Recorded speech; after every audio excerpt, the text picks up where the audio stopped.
from the Washington, D.C. area. It's the Inside Scoop, all the news that our viewers want to know. Now, here's the host.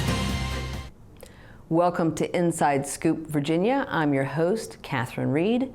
Joining me tonight is attorney Juliet Hiznay, who works specifically as an advocate for children and young adults who learn differently. We are going to be talking tonight about why Virginia is number one out of 50 states for the number of referrals of children to the criminal justice system. Thank you so much, Juliet, for joining me. It's my pleasure to join you tonight, Catherine. Thank you. So we kind of met through a mutual friend, Teresa Champion, who's someone I have known for years. Lucy Beadnell was on my show last week, who's someone we both know. So we were brought together by mutual friends, all of whom were kind of working on this issue in one way or another. Tell me your story about how you got involved in doing this particular kind of legal advocacy work. Well, it was about my connections to other women, as a matter of fact, which kind of follows the theme that you just introduced with. I had a child who had a disability and had started school, and I was reaching out to other parents, and they suggested to me pretty strongly after a while of digging into special education and trying to get a handle on different disabilities that I really needed to be doing this as an attorney because there is such a lack of representation of families who are seeking services for their children. And so I decided to dip my toe back into the workforce in that way. And so they were right in the sense that it really has exploded. There was a case in 2010, Nellie Latson, that I was kind of involved in petitioning the governor to pardon him. That was such a strange case, but it's far from isolated because more recently we've had Caleb Moon Robinson in Lynchburg also charged as a felon for basically kicking a trash can. What is at the root of these? I know that after Eric Garner and Trayvon Martin, a lot more is written about. There's a lot more coverage for these cases. But is what we are seeing better coverage or more cases? I think it's a little bit of both, Catherine. What I would say is that we are definitely in an environment that is leading to more and more incidents around children being treated differently as a result of behavior that perhaps before would have been treated informally.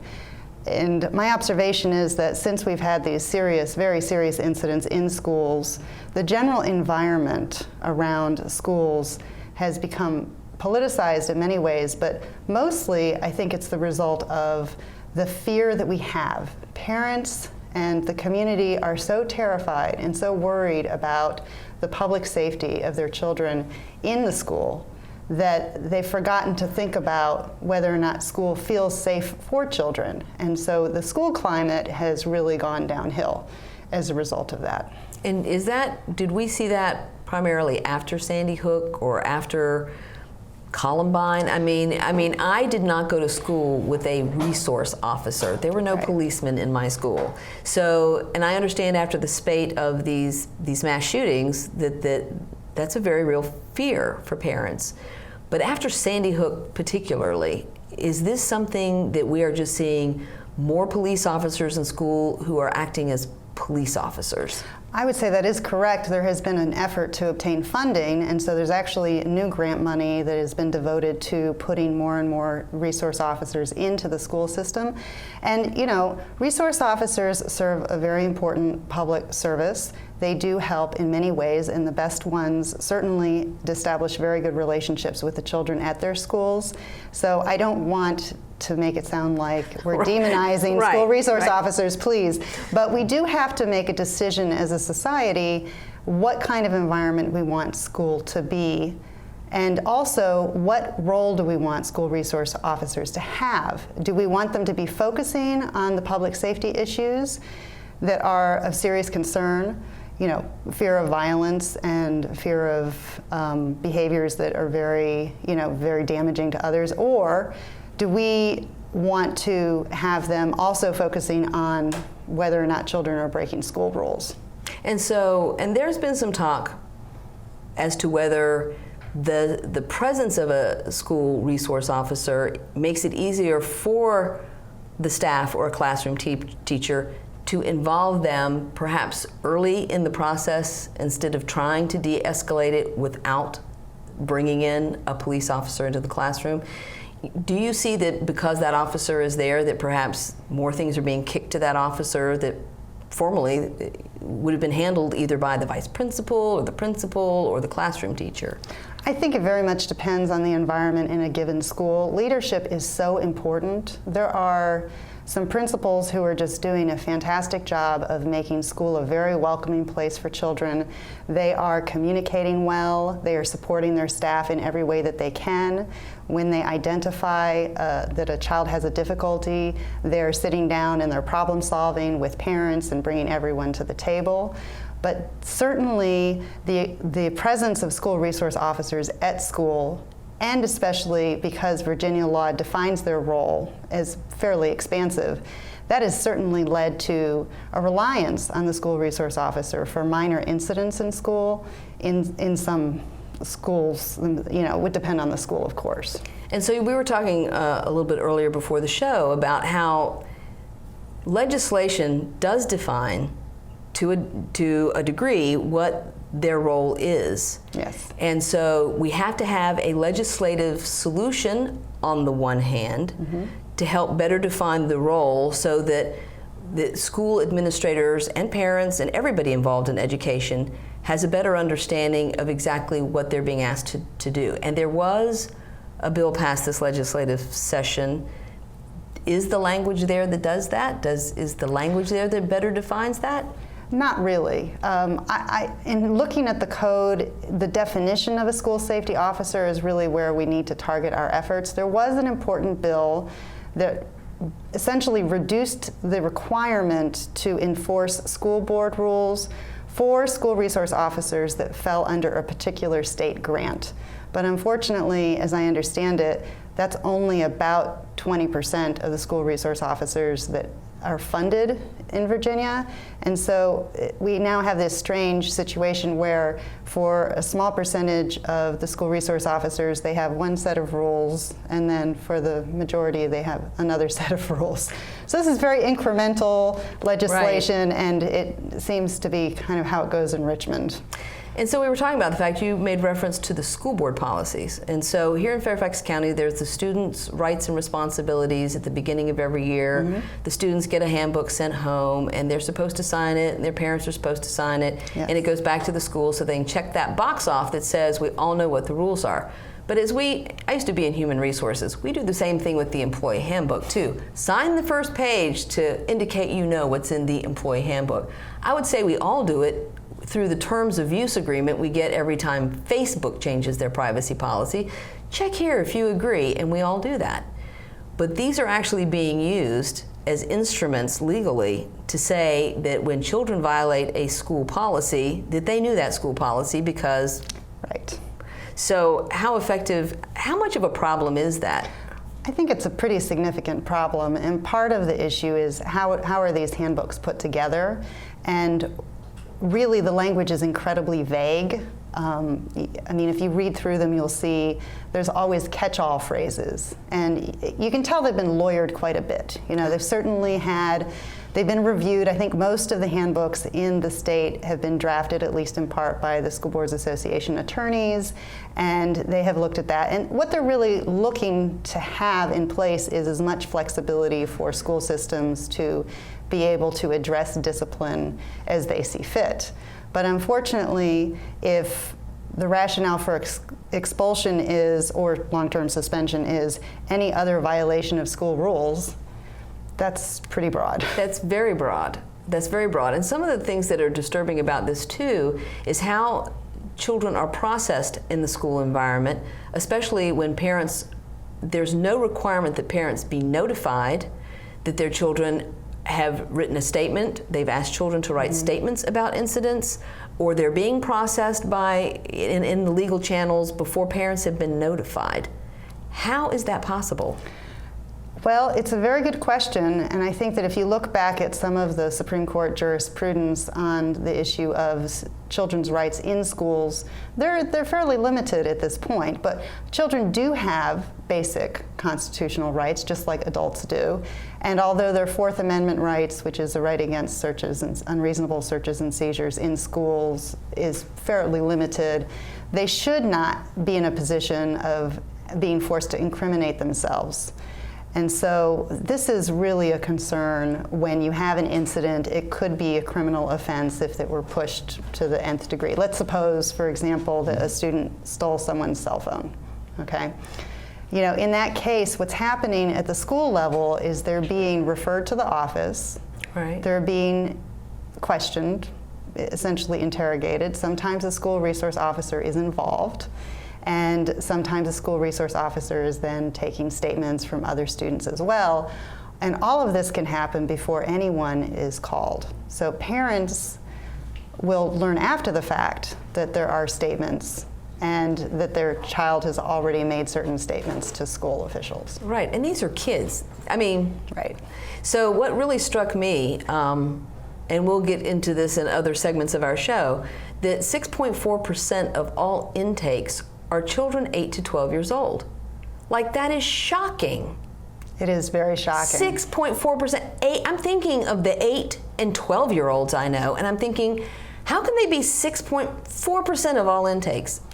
You're referring to the juvenile intakes, and yes. It is true that 2014 data does say that 6.4% of children who go through juvenile intake are between the ages of 8 and 12.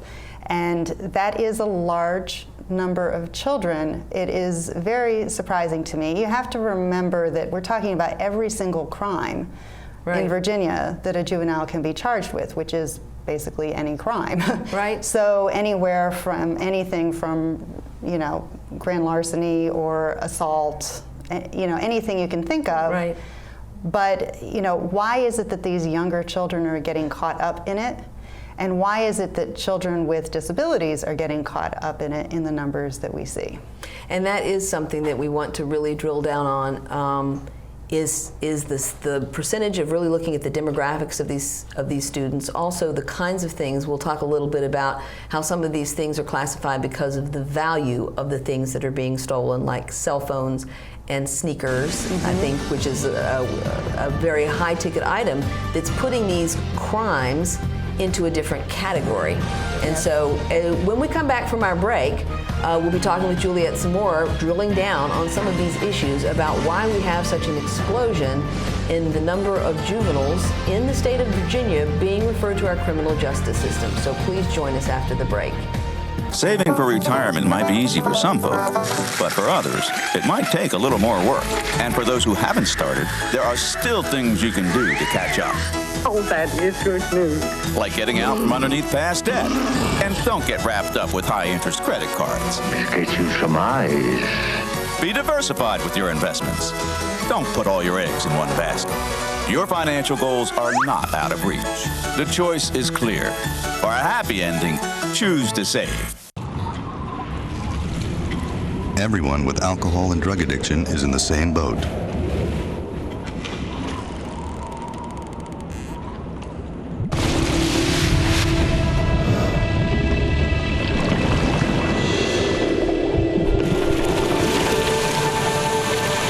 With treatment, you can find solid ground.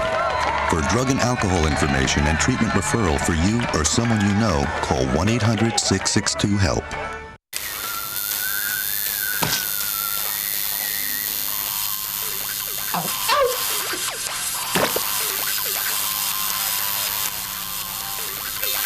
Dude, are you sure you want this tattoo? Because just do it.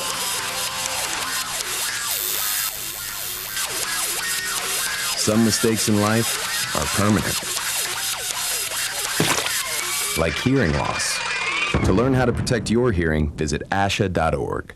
You've probably heard about heart disease, but did you know that it's the #1 killer of women nationwide? Heart disease claims more lives each year than breast cancer, lung cancer, or strokes combined. But there are steps you can take to protect yourself against it. For more information on how you can prevent heart disease, contact your local American Heart Association or visit their website at www.americanheart.org. We're back to the Inside Scoop. Here again, your host. Welcome back to Inside Scoop. I am your host, Catherine Reed. Joining me tonight is attorney Juliet Hiznay, who works specifically providing support and advocacy for children and young adults with learning differences. We are talking tonight about the incredible number of referrals of children in the Commonwealth of Virginia to our criminal justice system. Thank you so much, Juliet, for joining me. Thank you. So when we stopped at our last break, we were talking about schools and the climate of schools, the environment of schools, and how a lot of what we're seeing is really coming from this changed climate. How has it changed? What is different from when you and I went to school, or like maybe when my millennials went to school even? What has changed? I think that what has changed is the sense of fear that people have around what could happen to their children in school. And this has caused a very significant response, but the response has been reactive in many ways. So children have, a certain needs in school. Some of them are physical, some of them are psychological, and some of them are academic.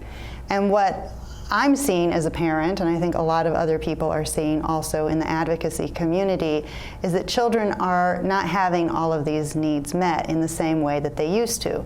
We have a big focus on student achievement as well that's been going on now for quite some time since the advent of No Child Left Behind. And that has caused a lot of frustration in the teaching environment for teachers, administrators, and students alike.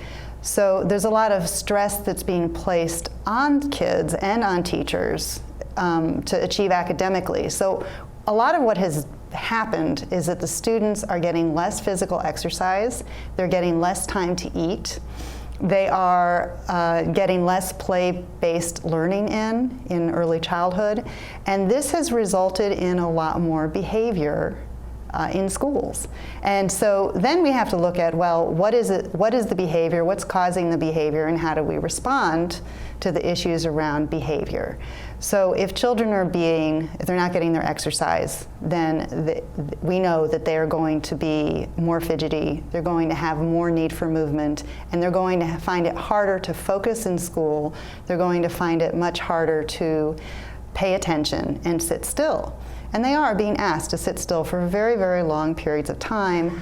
Sometimes it's really not developmentally appropriate at all to expect children to behave perfectly, sit still all the time, and attend nonstop to just academics. Right. And so add that layer of the increased number of intellectually and developmentally disabled young people who are being mainstreamed into our public education system. When I talked with Lucy last week, the last figure I had seen was 1 in 88 students is being diagnosed with autism, and she tells me it's 1 in 68 in Northern Virginia now. So how these young people process their environment, how they process interactions is wholly different even from the average child. How has that complicated the school environment? I wouldn't want to point out just one disability in talking about that. I think it's important for people to know that children who are identified as having a disability, whether they're served through special education or just with accommodations through a Section 504 plan, these students make up 12% of the student population. And there's a huge variety of what types of academic needs that they have and the types of behavioral supports that they require. So you could have a student who's anywhere from being completely nonverbal and having repetitive self-injurious behaviors, who is in school, oftentimes not in a regular classroom, but in school, to a student who has simply difficulty paying attention in class and is disorganized and needs a little bit of support in order to be able to turn in assignments, for example, and pay attention during instruction. So we're talking about a vast spectrum of abilities and difficulties and strengths amongst these students, But I would say it's not just those students whose needs aren't being met in this environment. It's also students who have strong academic achievement or who have giftedness, and they're also not necessarily seeing their needs be met. So you can have boredom play a real factor here, and I think that that is a factor in behavior in many instances. Oh, I think you're right. I'm the mother of 3. We struggled with many of these things, so a while ago, but we did. So in the classroom environment, are we seeing, because of how each school interprets the role of the resource officer, in other words, the culture of the school, affecting how many of these cases are coming out of either one county, one region, one district? Are there places in Virginia where the incidents are simply higher, for whatever reason? There are school districts where they're dramatically higher, and that is something that has been identified as a concern in certain districts for sure. We definitely see that culture is a major driving factor in whether or not a school is successful in reducing student behaviors that are of concern. I know that there are a lot of parents who have children who are typically developing who get upset if there's a feeling that their children are being distracted, or there's a whole lot of interruptions to instruction as a result of a child being included in a class. But it is not really fair to place that at the doorstep of the child whose needs need to be served. The truth is, an engaging teacher who is able to get children excited about learning can reach all of these children. And also, figuring out how to serve those children so that they can access the curriculum, they can understand what they're being asked to do, and they feel like they're part of a community, that makes a huge difference. When children are ostracized, they're set apart, they don't feel like they're part of the community, they may have behaviors when they come into the classroom, but they tend to settle down pretty quickly. And what happens is that the students who they get to know in the general classrooms, they start to understand that student, and the issues tend to disappear. That reminds me of an article I saw last weekend about a buddy bench, which I'd never heard of before. Oh, yes. And I thought, there should be buddy benches for adults, quite frankly, but this whole concept is you have a bench on a playground. Apparently they have one at Providence Elementary School, I think in Fairfax City, and they're getting one at Daniels Run. But if you don't have anybody to play with, you go sit on the bench, and then somebody comes up to play with you. I'm like, what a wonderful cultural thing to help people form a community where people care for each other, where people look out for each other. I just thought, what an astonishing, simple idea a buddy bench is. How can we kind of take this sense of creating a community? Is training part of this?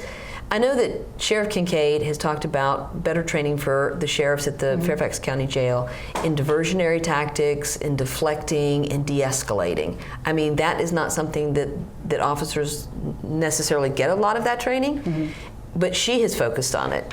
Is that something that we need to be looking at in our schools? We do need to be looking at training school resource officers, but we also need to be looking at providing more training for staff.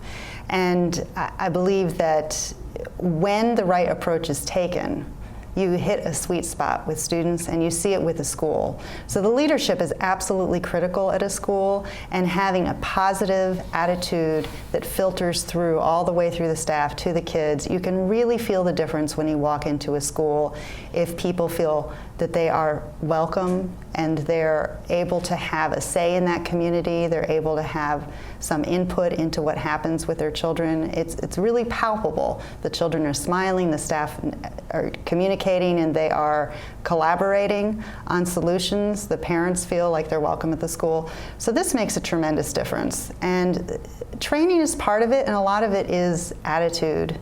We need to be willing to be open about how we're serving children who have disabilities, and it's critical for people to understand the disability itself.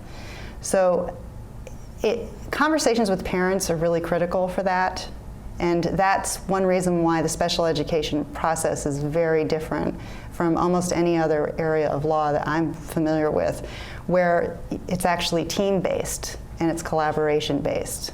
which means that you have an opportunity to share information with one another such that people then feel like they have the tools that they need so that they can help serve that child. Yeah, I went through the IEP process with one of my children back in the mid-90s, and that was, it was the IEP process. I don't know how far into they were at that point, but and I did my best to be really patient with it. But that was the first time where you sat down at a table with a caseworker and a reading specialist and a vice principal and a classroom teacher and all of these people who were telling you about your child and and mapping out the best way to help your child be successful. And I applaud that. I really do. I think it's very important. But aside from students with special needs, we probably need to have more of this team-based culture around every child. Yes, and I think that having segregated classrooms is not the best way to go about that. We really need to be bringing students together. There's been a lot of studies that have been done recently that support a few things. One is more exercise results in better academic performance across the board. Another is definitely nutrition. I saw something recently about one of the ways of problem solving, the kids feeling like they can't eat breakfast. They don't want to eat breakfast in the morning in middle school. To actually allow them to bring their breakfast into the classroom increased the use of that program and then increased academic performance as a result. So small little changes in the school environment can make a very big difference. We have an opportunity to really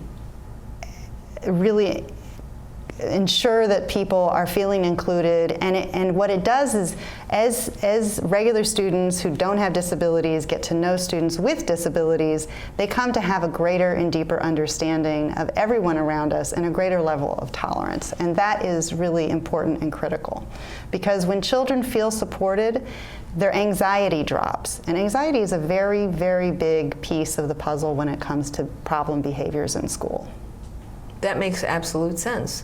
And so, building the community is a critical part of this. And we talked a little earlier about the fact that you've got federal guidelines, state guidelines, county school boards, area supervisors, individual principals.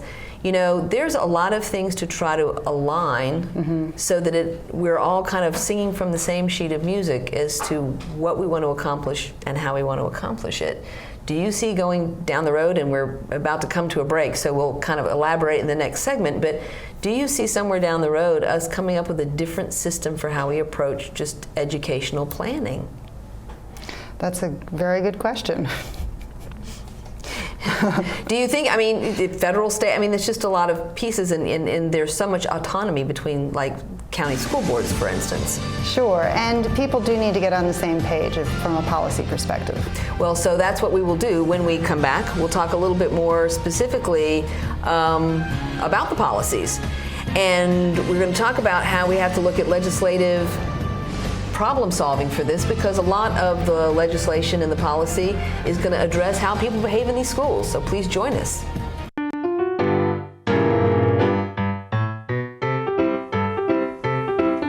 There's more than just books at the library.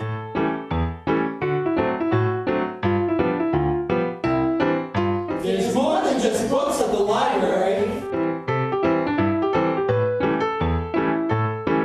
Excuse me. There's more than just books at the library.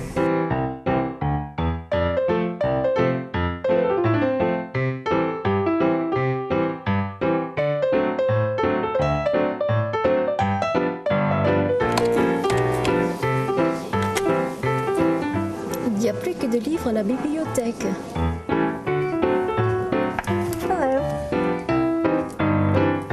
You have a lot of great books here today. You know there's more than just books at the library. I know. There's more than just books at the library. I don't want to be hooked to a machine. I want all the medical treatment available to me. I wouldn't want my family to have to make this decision. My doctor knows what's best for me. An advance directive is your life on your terms. Talk with your family. Decide what's right for you. Then put it in writing. Documenting my wishes today means my family won't have to make heart-wrenching decisions later. To learn more, visit www.putitinwriting.org. 1,200 American youth run away from their homes every day. The National Runaway Switchboard is here to help. 1-800-RUNAWAY. If you are a runaway, thinking about running away from home, or a parent or guardian concerned about issues facing your child, call us 24 hours a day. 1-800-RUNAWAY. In times of crisis, hope is just a phone call away. 1-800.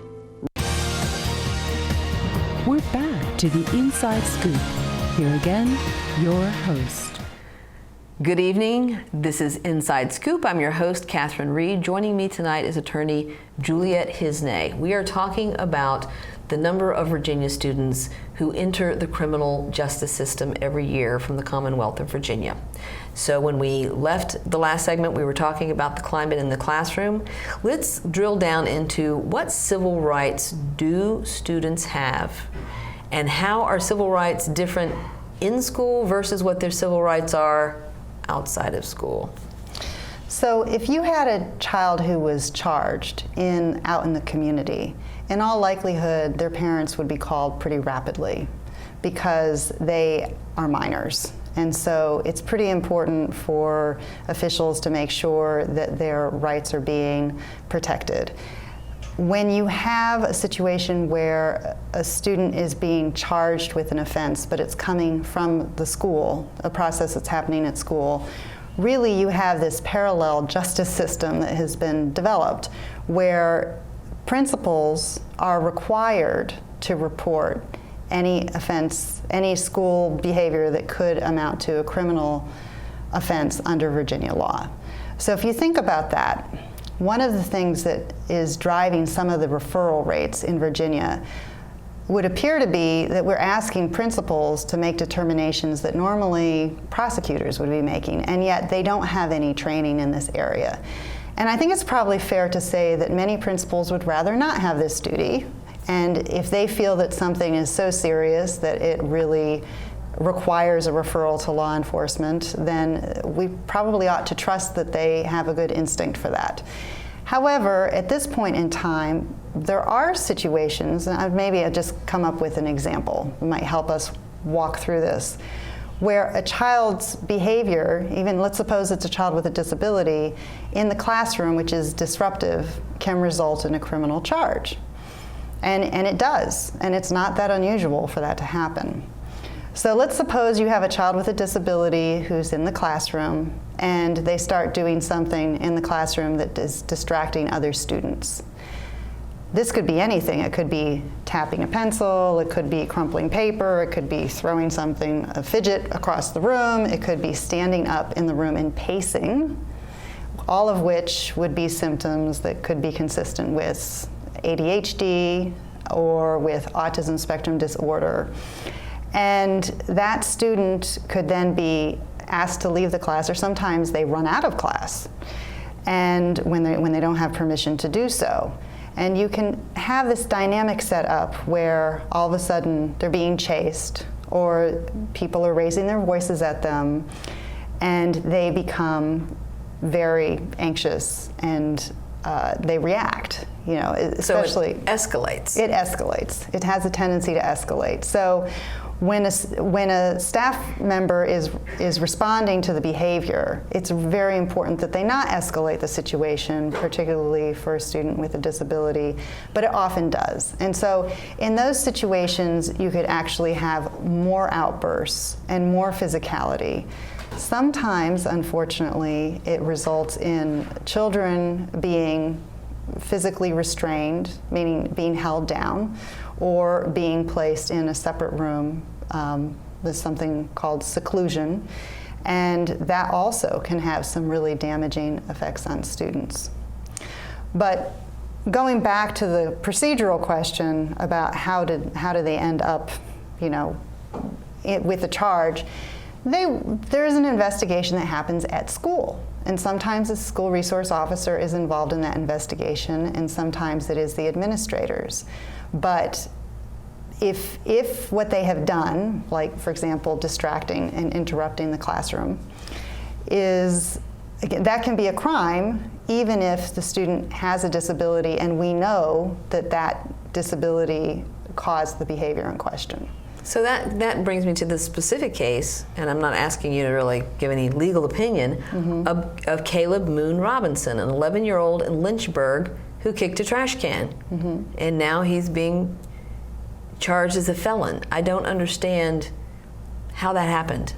So in his case, I believe the diagnosis is autism spectrum disorder, if I recall correctly. And so a student with an autism spectrum disorder is pretty likely to be more sensitive to a whole host of things. There may be some problems in understanding language, if they have language. There may be some sensory sensitivities, so in other words, noises sound louder to them. Touch may be very uncomfortable for them. They may be highly reactive, and it depends. I mean, all students with autism are a little bit different. They are. But in his case, it did not sound at all surprising to me when I read the description of what happened, that he had kicked a trash can, and then when the school resource officer intervened and placed hands on him, he reacted physically. And I think that's what happened with Nellie Latson, same thing. Just kind of hanging around until the police started to question him about why he was hanging around. I mean, it got so out of control. It went south so quickly. It escalated into a major incarceration. I mean, for Nellie, it was solitary confinement. It was petitioning the governor for a pardon. I just, as a parent, that has to be terrifying. Terrifying to feel like all of that is so out of your control that a cop asking your child questions could end up having them put in solitary confinement in jail. Well, it is the worst fear of many parents, is that their children will be prosecuted as a result of their disability. And really, we have to question as a society, how did we come to this point where this is the type of thing that is happening? I don't want to minimize what happened in the Nellie Latson case. There were some very serious injuries that resulted in that case from what happened. But it did spur a lot more interest in getting training of the local police department, which was very important, because what happened in that case is that the school resource officer did not recognize the symptoms of autism and proceeded to do a pat down before there was any backup. And the pat down resulted in this incredible reaction from Nellie Latson, resulting in the injuries to the officer. Right. I mean, and that really is kind of like, I'm sure, one of the worst cases that you can imagine. So what about the ID cards that we've heard about that there are, I'm assuming that this actually passed, where there will be ID cards that the police will be able to tell if somebody has a disability? I think ID cards could be good for some people, I mean, it's almost like the Medic Alert type of bracelets that we have for a lot of physical conditions. I don't think that that's anywhere near enough to be able to address the kinds of situations that we're seeing in schools. Schools know who the children are who have been identified disabled. Now, not everyone is identified, right? But many, many of the students who have disabilities are identified, and they know who they are. Really, we need people to have a better understanding of how to approach students, because just like the students become anxious when there's behavior, guess what? Staff become anxious too. They are human beings, and this is not surprising that they would have a fear response if someone is yelling, standing up on tables, or being aggressive toward another student. So what can happen in those types of situations is the staff may respond, but they may continue to react even after the behavior has stopped. And in my practice, I've seen this many times where a student will lash out physically, and then the staff will continue to behave as though they're an ongoing threat.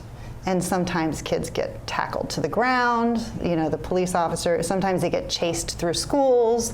And really, when you're at that point, you're right in that spot that's known as the fight or flight response. Right, that reptilian part of our brain, and we all have it, by the way, everybody has that. And it's a matter of milliseconds before it reaches the frontal cortex, or where the executive function of your brain is. And in those milliseconds, we have to decide what we're going to do before we can really process what is appropriate to do. Right. The fight or flight response is a physiological reaction to fear. And it really causes you to either become aggressive or to withdraw or to run away. And many of the instances that we know of schools losing children through what they call elopement, which is running away, is a reflection of students, most commonly students with autism, having that fight or flight response, and that's the flight part. Right. So we know that this is a characteristic, particularly of children with autism spectrum disorders, and yet we are seeing that the escalation is occurring at school in spite of that. So that's an area where training really needs to be more effective. And is the problem, you know, so Lucy and I talked a little bit about last week about the fact that when kids reach puberty and adolescence, and they've already got raging hormones and all these other physiological things that are happening to them, which is hard for them to manage, sometimes in the special needs community where there may be a student who may not have been as aggressive before, and especially I think this is true of male students, as they get older and larger, that we tend to see these more aggressive traits, which then, as you said, the mirror response for the person who's seeing that kind of aggression in a 6-foot-tall 14-year-old is to think of it as a threat or threatening. Is there any demographics about the number or the breakdown of the kids who are more prone to, is it more male, is it not male, is it certain segment of adolescence? Well, I know that, and if you take it away from the question of disability for a moment, when you talk about adolescence, we do need to recognize that these are things that happen during adolescence, and it's not that unusual for there to be a physical altercation between particularly boys. Right. However, you know, we also have a situation at school where they don't even try to sort that out much of the time. You know, you get suspended if there's 2 people involved in a physical altercation. Basically, the rule is you're both going to get suspended. You know, but you also, within the criminal context, if you've got 2 people and they're both at fault, you know, judges often will say, well, I'm not sure what to do with this. I could charge both of you, or I could find both of you guilty. Right. But usually it becomes, you know, it muddies the waters. Right. When you have that type of a situation, and you may not get a conviction for either one of those students. But this question about adolescence is really key because it has to do with the real physiology and the real biology of youth. And the truth is that we're not really recognizing the developmental aspects of crime when we're thinking about, or the developmental aspects of children when we're thinking about criminality. Right. And so what I'm seeing is really what I refer to as the criminalization of childhood. Our children are behaving in ways, disabled or not, that is developmentally expected in many instances, and yet our response has become more and more to push them into the criminal justice system. Wow. The criminalization of childhood. Now that is a thought. Please join us after this break so we can dig a little deeper in our final segment. Osama bin Laden calls getting nuclear weapons a religious duty. Today, materials that can be used to make nuclear weapons are stored in more than 40 countries. Sometimes protected by just a chain-link fence. Yet not enough is being done to lock down these materials before terrorists steal them. Why did we learn all this? My mother. My son. My sister-in-law. Were all murdered September 11th. Help protect America. Together we can. Please join us. The stem cell issue is being debated throughout the country. Truth is, most everyone has an opinion, even if they don't know the facts. Let's stop arguing and start really understanding the potential of stem cell research. For us and for millions of Americans living with disabilities, get the facts. Call 1-877-842-3442 for free information from the Stem Cell Research Foundation. That's 1-877-842-3442. Following the tragic events of September 11th, there have been hundreds of violent attacks against innocent Americans. Remember what that flag you're waving stands for. Remember, please stop the hate. We're stronger when we are united. Remember what that flag you're waving stands for. One nation under God. Indivisible. With liberty and justice for all. In America, there's either room for everyone, or it's not America. Don't pick the wrong fight. Let's keep America land of the free. Stop the hate. Planning a home renovation? Put this at the top of your to-do list. Because after 10 years, none of you are protected against tetanus and another potentially fatal disease, diphtheria. A minor injury, such as a cut or a scrape, can put you at risk for a tetanus infection. And while safety gear offers some protection, an up-to-date vaccination called the TD booster is the best insurance against tetanus. So get the TD booster. If it's been 10, do it again.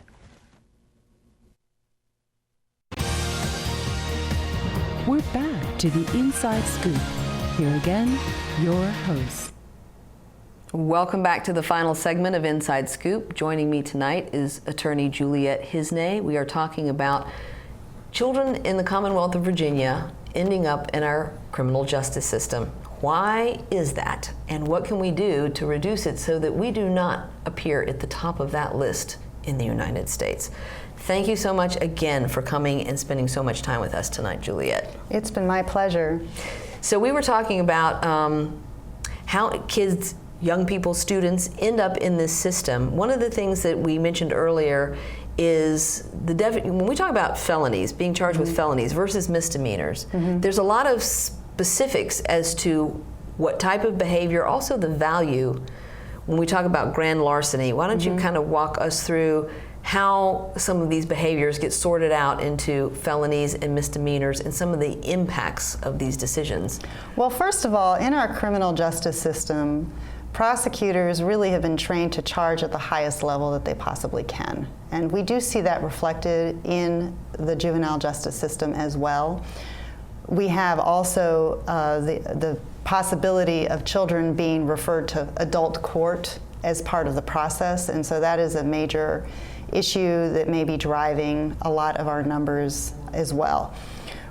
We have, with grand larceny in Virginia, we have not had changes to the amount that you reach for grand larceny has not been changed for decades. So it was set at $200, anything of value, $200 of value or more, would just raise you from petty larceny, which is a misdemeanor, up to grand larceny, which is a felony.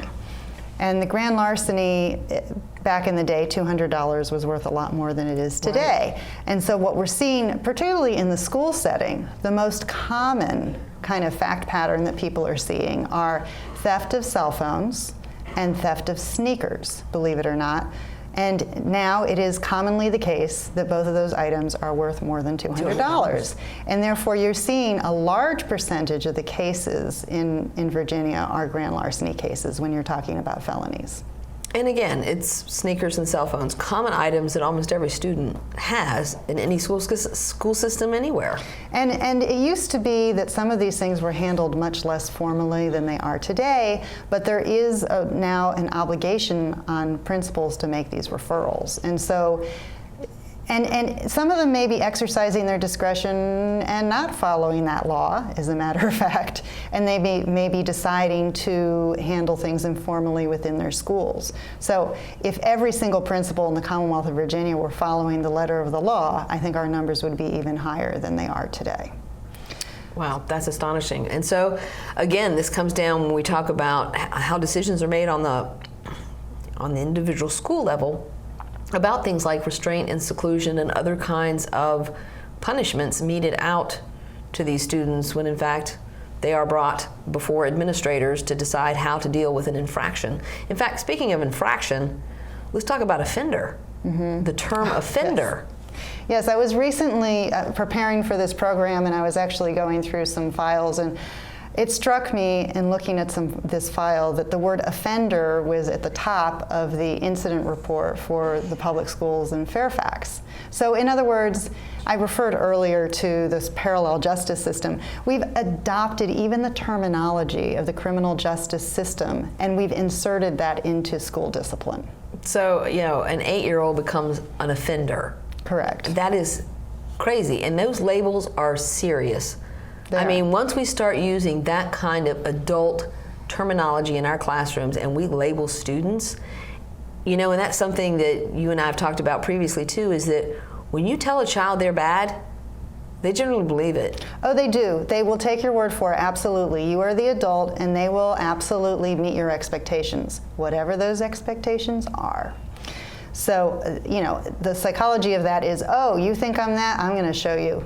Yes, I am going to meet your expectations. And so unfortunately, what you do see is that once a child is labeled, this is how you end up in that school to prison pipeline. And they do know that children who are repeatedly suspended have a much higher likelihood of actually being pulled into the criminal justice system because of criminal offenses that they commit. The more and more you get, the more and more involvement they have in the school disciplinary system, the more likely it is that they will end up in prison. So that is a very serious concern. We do need to look at how is school discipline being managed.